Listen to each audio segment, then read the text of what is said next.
Hi there, I'm Laura and welcome to my channel, Aquamarine18.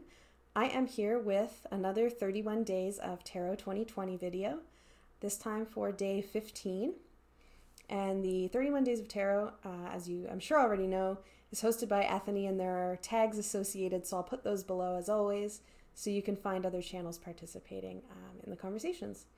So day 15's prompt for today is our favorite representation of tarot in pop culture. And a number of the prompts this month have, needed a lot of thought or have kind of been difficult for different kinds of reasons. Of course, we agonize over the favorites videos.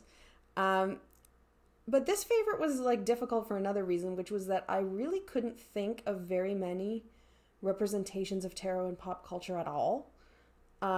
I am not,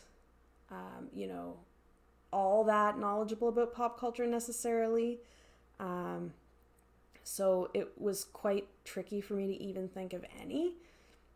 I'm really curious to see what others will pick, because maybe there's things that I'm forgetting or just a lot that I don't know about. But I'm really keen to see what others come up with anyway. So I could only think of two representations of tarot in pop culture off the top of my head that I felt like I could say anything interesting about, and I love both of them. So, as usual, I've been asked to pick my favorite. I'm picking my favorites, my favorite two representations of tarot in pop culture. And if you've heard of these or you enjoy these as well, let me know in the comments below, or if you have any favorites that I should check out, you can let me know that too. So the first favorite tarot representation in pop culture comes from a show that I love called Carnivàle. And this was a show on HBO for 2 seasons in the early 2000s. I want to say 2003 it started, but I could be wrong. And I didn't watch it when it was on. I found it, a couple of years afterwards. And Carnivàle is a really great series. It is heavy and difficult, to watch at times, but I really thought it was excellent. I'll just read the back in case you haven't heard of Carnivàle.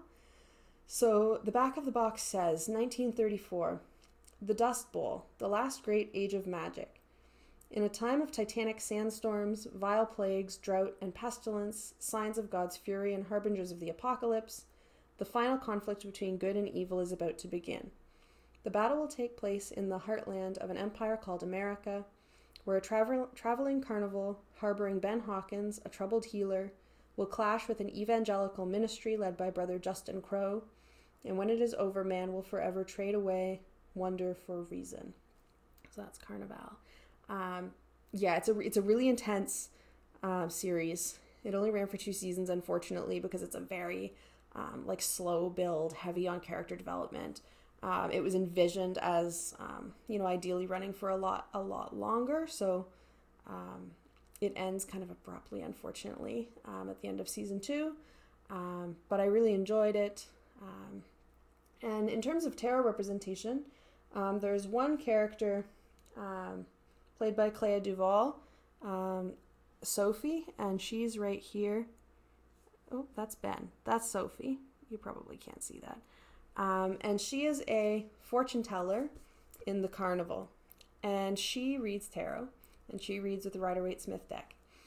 And I really like her character for a number of reasons.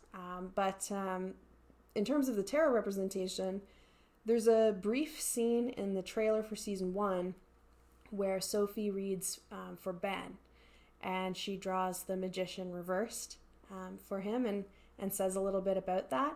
So I'm going to link below the season 1 trailer and just note where it is in that trailer, so you can go check out this little scene of Sophie drawing the magician reversed and explaining what she sees that as indicating. And this is a favorite for me because this is actually what led me to this series. I stumbled on the trailer and was like, oh, there's tarot in there. There's tarot in this show. I have to watch it. So I really like it for that. There are also tarot cards, not an actual deck, but a kind of visual created just for the purpose of the show in the opening credits. So I'll link the opening credits below, which is filmed as kind of going in and out of different cards. And the depictions aren't really like consistent, with tarot itself. It's just, the titles are there really. But I like that they're there. So that's Carnivàle. My other favorite tarot representation in pop culture that I could think of comes from another series that I absolutely love and have loved for a very long time. It's a much less, less heavy, less violent, less scary watch than Carnivàle, and that is Xena, Warrior Princess. I have loved Xena since it was on. I watched it when it was on when I was quite young. I fell in love with Xena, and I watched it years ago as an adult because I bought all of it. I bought all of Xena, and I don't regret it for a second. So, Xena Warrior Princess, total favorite. Lucy Lawless, total favorite.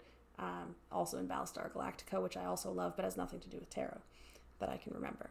But in Xena Warrior Princess, there is one episode that falls under this pop culture depictions of tarot, and it's in season 3, which is why I got the season 3 one out. And the episode is called The Bittersweet.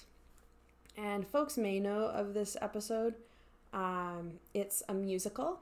So the description of the episode in the box, they have these descriptions of the different episodes. And for The Bittersweet, it says, the ongoing conflicts between Xena and Gabrielle reach a climax when the two awaken in a strange musical world called Illusia, where they must confront their pain and anger in order to remain alive. So it's intense.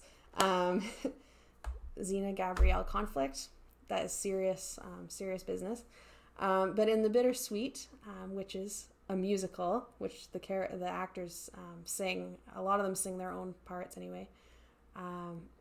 In this land of illusions, Illusia, in a series of scenes, the scenes are drawn from different tarot cards. So if you watch The Bittersweet and you watch the costumes and the backdrops and things like this, you will see like the tunic of the Fool, or the robes of Temperance, for example, in explicitly from the Rider-Waite Smith deck. So it's not like depicting someone reading tarot really, but it's all just drawn from the symbolism of the Pamela Coleman Smith images. I can't remember now, I'll have to watch the episode again, if they really like remark on that at all. I kind of don't think they do. But obviously, if you're watching this video, and tarot is an interest, like you will pick it up immediately. And it's fun to kind of watch The Bittersweet and go through and see when different things pop up on the screen and say, oh, that's, that's the Emperor or whatever, and find all the different the different characters are costumed like different cards, which is really cool. So that is my favorite pop culture tarot representations, drawn from two shows that are very different, but both that I love for different reasons, Carnivàle and Xena. I'm, again, really excited to see what others choose for their favorites, because I had a hard time really coming up with any. In some ways, it doesn't really feel like a favorites when you're just naming the two that you know. But I love them both, so they can be my favorites. Let me know if you have any favorite representations of tarot and pop culture. You can mention them below, and I will be happy to check them out. Always interested in having those chats. Thank you so much, as always, for watching, and I hope you have a great day. Bye.